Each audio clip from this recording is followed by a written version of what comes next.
فَإِذَا اطْمَأْنَنْتُمْ فَأَقِيمُوا الصَّلَاةَ إِنَّ الصَّلَاةَ كَانَتْ عَلَى الْمُؤْمِنِينَ كِتَابًا مَوْقُوتًا۔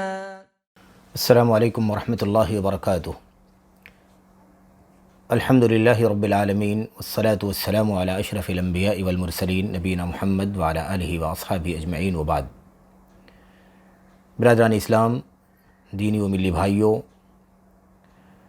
نماز سیریز کا اگلا موضوع جو اذان سے متعلق مسائل پر چل رہا ہے، براہ راست اذان اور اسی طرح سے اقامت کی صفت یعنی اس کی کیفیت اور اس کے الفاظ کیا ہیں اس سے متعلق ہے۔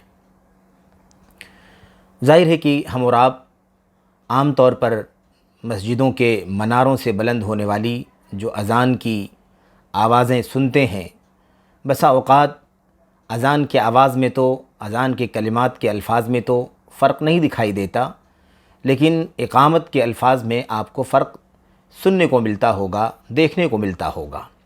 آئیے ذرا دیکھیں کہ اس سلسلے میں نبی کریم صلی اللہ علیہ وسلم کی حدیثیں کیا کہتی ہیں۔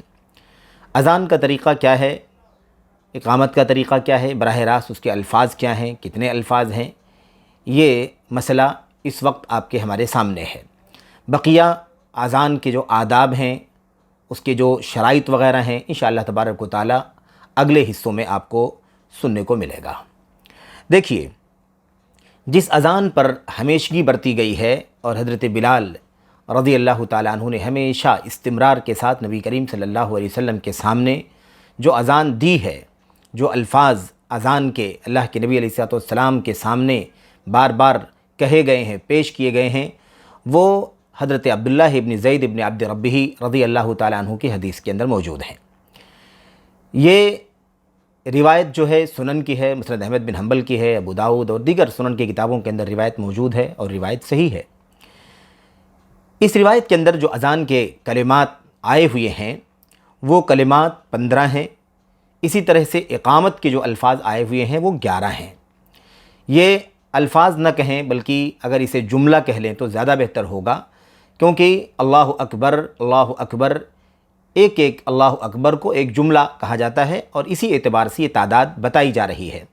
تو اذان کے جو جملے ہیں وہ 15 ہیں اور اقامت کے جو جملے ہیں وہ 11 ہیں حضرت عبداللہ ابن زید ابن عبد ربہ رضی اللہ تعالیٰ عنہ کی روایت میں، اور وہ الفاظ وہی ہیں جو ہم اور آپ عام طور پر اذان کے اندر سنتے ہیں۔ اللہ اکبر، اللہ اکبر، اللہ اکبر، اللہ اکبر، اشہد ان لا الہ الا اللہ، اشہد ان لا الہ الا اللہ، اشہد ان محمد الرسول اللہ، اشہد ان محمد الرسول اللہ، حی علی الصلاۃ، حی علی الصلاۃ، حی علی الفلاح، حی علی الفلاح، اللہ اکبر، لا الہ الا اللہ۔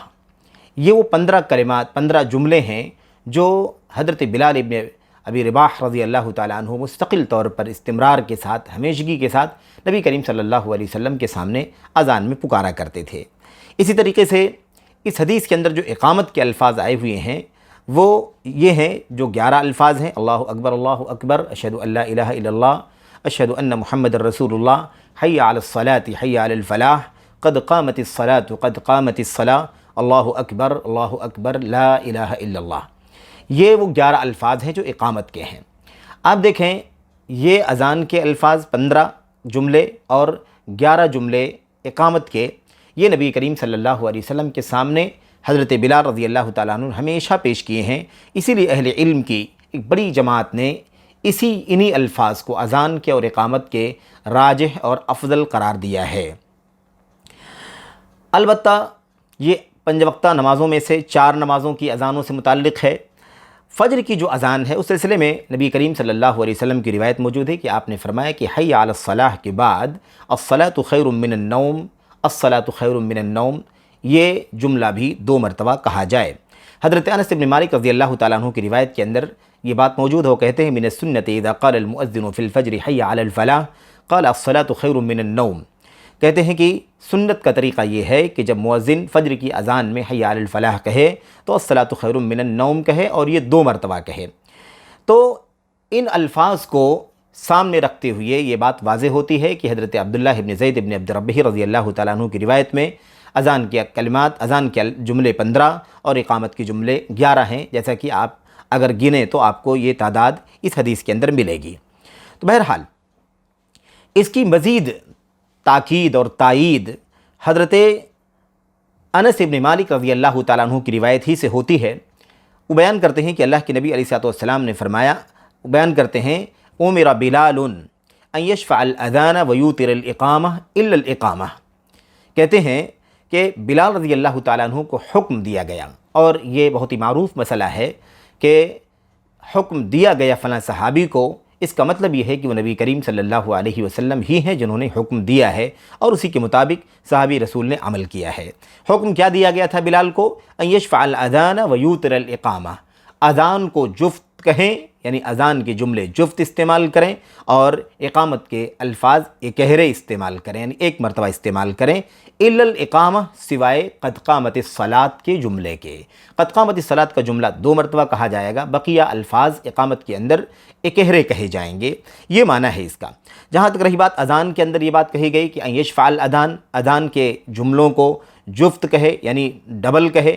یہ ڈبل 2 معنی میں ہے، جیسا کہ انشاءاللہ تبارک و تعالیٰ اس روایت کے علاوہ جب ہم اگلی روایت پڑھیں گے جو حضرت ابو محذورہ رضی اللہ تعالیٰ عنہ کی روایت ہے، تو بات واضح ہوگی کہ شفع یعنی جفت کا مطلب صرف ڈبل نہیں ہے بلکہ 4 مرتبہ بھی ہے، یعنی ڈبل کو ڈبل، یعنی جفت کو 2 مرتبہ۔ اس طریقے سے اللہ کے نبی علیہ الصلوۃ والسلام کی دونوں روایتوں سے یہ بات ثابت ہوتی ہے۔ تو آپ دیکھ رہے ہیں کہ حضرت انس بن مالک نے بھی اس بات کو واضح فرما دیا ہے کہ بلال رضی اللہ تعالیٰ عنہ کو حکم دیا گیا تھا کہ اذان کے جو جملے ہیں وہ شفع استعمال کریں گے، اور اقامت کے جو الفاظ ہیں وہ اکہرے استعمال کریں گے، سوائے اقامت کے یعنی قد قامت الصلاۃ کے جملے کے۔ اس سے یہ بات ثابت ہوتی ہے کہ اللہ کے نبی علیہ الصلوۃ والسلام کی جو مشہور روایت ہے، معروف روایت ہے، اور جو استمرار کے ساتھ معمول بھی طریقہ رہا ہے، وہ یہی رہا ہے کہ اذان کے اندر 15 جملے استعمال کیے جائیں اور اقامت کے اندر 11 جملے استعمال کیے جائیں، اور یہی طریقہ معروف ہے۔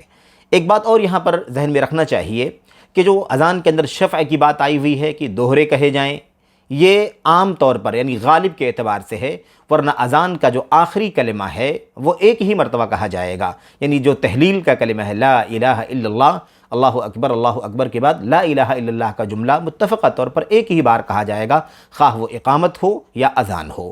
تو یہ غالب کے اعتبار سے یہ بات کہی گئی ہے۔ اچھا، اس کے بعد خاص بات یہ سمجھنا ہے کہ اللہ کے نبی علیہ الصلوۃ والسلام کی یہ روایت جو ہمارے سامنے ہے، اس کے سوا ایک اور روایت ہے۔ اس روایت کے اندر اذان کے الفاظ بھی بیان کیے گئے ہیں اور اقامت کے الفاظ بھی بیان کیے گئے ہیں۔ اقامت کے الفاظ، اذان کے الفاظ دونوں بیان کیے گئے ہیں، گویا کہ یہ اذان رہے اور یہ اقامت رہے، جیسا کہ بلال رضی اللہ تعالیٰ عنہ کا طریقہ تھا۔ تو ہمیں چاہیے کہ ہم اس افضل کا اہتمام کریں، اذان میں یہ 15 الفاظ استعمال کریں، اور اسی طریقے سے اقامت کے اندر مذکورہ 11 الفاظ استعمال کریں۔ اس روایت کے علاوہ جو حضرت ابو محذورہ رضی اللہ تعالیٰ عنہ کی روایت ہے اذان اور اقامت سے متعلق، اور اس میں جو اذان کے الفاظ، کلمات اور جملے بیان کیے گئے ہیں، ان کی تعداد زیادہ ہے۔ اذان کے الفاظ بھی زیادہ ہیں، اسی طریقے سے اقامت کے الفاظ بھی زیادہ ہیں، لیکن چونکہ روایت صحیح ہے اس لیے کوئی حرج نہیں ہے کہ ابو محذورہ رضی اللہ تعالیٰ عنہ کی اس روایت پر بھی عمل کیا جائے، اذان بھی ابو محذورہ کے الفاظ میں دی جائے اور اقامت بھی ابو محذورہ کے الفاظ میں دی جائے۔ فرق سمجھ لینا ضروری ہے کہ فرق کیا ہے دونوں کے اندر، وہ الفاظ کون سے ہیں جو زیادہ ہیں ابو محذورہ رضی اللہ تعالیٰ عنہ کی روایت میں۔ عام طور پر بعض عوام کی طرف سے بسا اوقات سوالات بھی کیے جاتے ہیں کہ یہ جو اذان کے الفاظ اور اقامت کے الفاظ میں بعض مسجدوں میں مختلف الفاظ سنائی دیتے ہیں، اس کا کیا مسئلہ ہے، کیا صحیح ہے، کیا غلط ہے؟ دیکھیے، اجمالی طور پر اس کا جواب یہ ہوتا ہے کہ دونوں الفاظ صحیح ہیں، درست ہیں، تھوڑا سا خلل ہے اس سلسلے میں، انشاءاللہ تبارک و تعالیٰ اسے سمجھ لینا ضروری ہوگا۔ آئیے پہلے دیکھتے ہیں کہ ابو محذورہ رضی اللہ تعالیٰ عنہ کی روایت میں جو الفاظ ہیں یا جملے ہیں اذان اور اقامت کے، وہ کتنے ہیں۔ ابو محذورہ رضی اللہ تعالیٰ عنہ کی روایت میں جو اذان کے کلمات ہیں وہ 19 ہیں، اذان کے جملے 19 ہیں، اور اقامت کی جو جملے ہیں وہ 17 ہیں۔ یعنی آپ دیکھیے کہ 4 جملے اذان میں اس سے زیادہ ہیں جو بلال رضی اللہ تعالیٰ عنہ کے ہاں ہیں، اور اذان اور اقامت کے اندر آپ دیکھیے تو 6 الفاظ یعنی 6 جملے زیادہ ہیں، یعنی وہاں 11 ہیں اور یہاں پر 17 ہیں۔ وہ کیا ہیں؟ ابو محذورہ رضی اللہ تعالیٰ عنہ کی روایت کے اندر اذان میں ترجیع ہے۔ ترجیع کا مطلب کیا ہوتا ہے؟ ترجیع کا مطلب یہ ہوتا ہے کہ اللہ اکبر اللہ اکبر اللہ اکبر اللہ اکبر، اشہد ان لا الہ الا اللہ، اشہد ان لا الہ الا اللہ، اشہد ان محمد الرسول اللہ، اشہد ان محمد الرسول اللہ۔ اتنے جملے، اتنے اذان کے جملے تو ہم اس سے پہلے بھی جو روایت ہم نے پڑھی ہے اس میں ہم پڑھ چکے ہیں کہ یہ جملے کہے جائیں گے۔ بلا شبہ یہ جملے کہے جائیں گے، لیکن یہ جملے ابو محذورہ رضی اللہ تعالیٰ عنہ کی روایت میں یہ پست آواز میں کہے جائیں گے، دھیمی آواز میں کہے جائیں گے۔ ان الفاظ کو اگر آپ گنیں تو آپ دیکھیں کتنے الفاظ بن جائیں گے، یہ 4، اور اسی طریقے سے 4 8 الفاظ، یہ 8 جملے، یہ 8 جملے یہ بن جائیں گے۔ ان 8 جملوں کو دھیمی الفاظ میں کہنے کے بعد، پست الفاظ میں، پست آواز میں کہنے کے بعد پھر بلند آواز سے ہمیں اذان کے الفاظ پکارنے ہیں۔ وہ بھی کہاں سے؟ شروع سے نہیں، بالکل تکبیرات کو چھوڑ کر کے اشہد ان لا الہ الا اللہ، اشہد ان لا الہ الا اللہ، اشہد ان محمد الرسول اللہ، اشہد ان محمد الرسول اللہ، یہ، اور پھر اس کے بعد جیسے ہم حضرت بلال رضی اللہ تعالیٰ عنہ کے اذان کے الفاظ پڑھ چکے ہیں، ان الفاظ کو کہا جائے۔ آپ یہ دیکھیں گے 15 الفاظ میں سے کیا زیادہ، اس کے اندر اضافہ کیا ہے؟ اضافہ یہ ہے کہ تکبیرات کے جو 4 جملے ہیں، ان 4 جملوں کے علاوہ بقیہ شہادتین کے جو 2 اور 2 4 ہیں، ان کو ڈبل کہا جا رہا ہے۔ اس اعتبار سے اذان کے الفاظ بلال رضی اللہ تعالیٰ عنہ کی روایت میں 15 ہو رہے ہیں، اور اس روایت کے اندر 19 ہو جا رہے ہیں، کیونکہ اس کے اندر الفاظ ڈبل ہو جایا کرتے ہیں۔ ترجیح کیوں کہا جاتا ہے؟ ترجیح کے معنی ہوتے ہیں رجع یرجع، ترجیح کے معنی ہوتے ہیں لوٹانا، دوبارہ کہنا۔ آپ دیکھ رہے ہیں کہ تکبیرات کے الفاظ کے بعد شہادت کا جملہ، اور اس کے بعد اشہد ان لا الہ الا اللہ کا جملہ، اشہد ان محمد الرسول اللہ کا جملہ، یہ الفاظ کہنے کے بعد، یہ جملے کہنے کے بعد پھر تکبیرات ہی کے الفاظ کو، صرف 4 جملوں کو چھوڑ کر کے بقیہ سارے الفاظ کو آگے دہرانا ہے، اشہد ان محمد الرسول اللہ تک، اور پھر بقیہ الفاظ وہی ہیں جو حضرت بلال رضی اللہ تعالیٰ عنہ کے اندر ہیں۔ یہ اذان کے الفاظ ہو گئے۔ اذان کے الفاظ ابو محذورہ رضی اللہ تعالیٰ عنہ کے یہاں 19 ہیں۔ اقامت کے الفاظ جو ہیں وہ کیا ہیں؟ اقامت کے الفاظ بھی آپ کو یہاں پر ذکر کرنا ضروری ہے، کیونکہ اذان کے بالمقابل صرف اور صرف 2 جملے کم ہیں، اور بقیہ تمام جملے وہی ہیں۔ وہ کیا ہے؟ صرف اور صرف تکبیرات۔ ابو محذورہ رضی اللہ تعالیٰ عنہ کی روایت کے اندر تکبیر کے اندر تربیع ہے، یعنی 4 مرتبہ کہنا ہے۔ تکبیرات کے الفاظ کو 4 مرتبہ کہنا ہے، اور اس کے بعد بقیہ تمام الفاظ کو جو ہم نے سنا ہے اس سے پہلے، ویسے ہی ہمیں ڈبل جیسا کہ اذان کے اندر ہے، ایسے ہی ڈبل ہمیں کہنا ہے، مکرر کہنا ہے۔ اس طریقے سے اذان کے الفاظ ابو محذورہ کے یہاں 19 اور اقامت کے الفاظ ابو محذورہ کے یہاں 17 بن جائیں گے۔ یہاں پر جو آپ سے عرض کر رہا تھا کہ تھوڑا سا جو خلل دیکھنے میں آتا ہے، جبکہ اگر اس کا اہتمام کر لیا جائے تو میں سمجھتا ہوں کہ سنت کے عین مطابق یہ عمل ہوگا۔ عام طور پر جو بسا اوقات دیکھنے میں آتا ہے کہ بعض ہماری مساجد میں اقامت کے الفاظ مکرر کہے جاتے ہیں، 17 الفاظ استعمال کیے جاتے ہیں۔ ان مسجدوں میں جو اذان کے جملے پکارے جاتے ہیں وہ بلال رضی اللہ تعالیٰ عنہ کے جملے ہوا کرتے ہیں، یعنی بلال کے الفاظ میں 15 ہوتے ہیں، اذان 15 الفاظ میں جملوں میں کہی جاتی ہے، اور اقامت جو ہے وہ 17 الفاظ میں کہی جاتی ہے۔ یہ سنت کے اعتبار سے غیر مناسب ہے۔ بہتر اور افضل طریقہ یہی ہے، عین سنت کا تقاضا یہ ہے کہ اذان کا اور اقامت کا وہ طریقہ اختیار کیا جائے جو بلال کے یہاں ہے، تو بلال کا طریقہ اختیار کیا جائے، یعنی اذان میں 15 جملے اور اقامت کے اندر 11 جملے استعمال کیے جائیں۔ اور اگر ابو محذورہ رضی اللہ تعالیٰ عنہ کی روایت پر عمل کیا جانا مقصود ہے تو کوئی حرج نہیں، اس کے اندر بھی روایت وہ بھی صحیح ہے۔ اگر ابو محذورہ کی روایت پر عمل کرنا ہے تو پورے طور پر اذان اور اقامت میں حضرت ابو محذورہ کی روایت پر عمل کیا جانا چاہیے۔ اقامت کے الفاظ اگر 17 کہے جا رہے ہیں تو اذان میں بھی ابو محذورہ کی روایت کے مطابق 19 جملے استعمال کیے جانے چاہیے۔ یہ تھوڑا سا فرق دکھائی دیتا ہے کہ اذان جو بلال کی استعمال کی جاتی ہے، کہی جاتی ہے، اور اقامت ابو محذورہ کی حدیث کے مطابق کہی جاتی ہے، جبکہ صحیح طریقہ یہ ہے کہ اذان اور اقامت بلال کی رہے، اور اگر چاہتے ہیں ہم کہ ابو محذورہ کی روایت پر عمل کریں تو اذان اور اقامت دونوں الفاظ ابو محذورہ رضی اللہ تعالیٰ عنہ کے استعمال کیے جائیں۔ یہ طریقہ ہونا چاہیے۔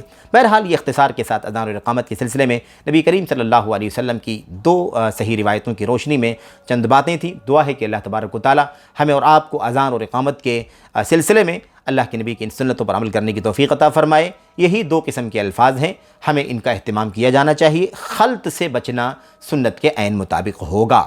بلال کی روایت پر عمل ہو مکمل طور پر ہو، ابو محذورہ کی روایت پر عمل ہو مکمل طور پر ہو۔ اللہ تبارک و تعالی ہمیں اور آپ کو سنت کے مطابق اپنا ہر عمل کرنے کی توفیق عطا فرمائے۔ اللہ عز و جل ہماری تمام اعمال کو قبول فرمائے، آمین رب العالمین۔ والسلام علیکم ورحمۃ اللہ وبرکاتہ۔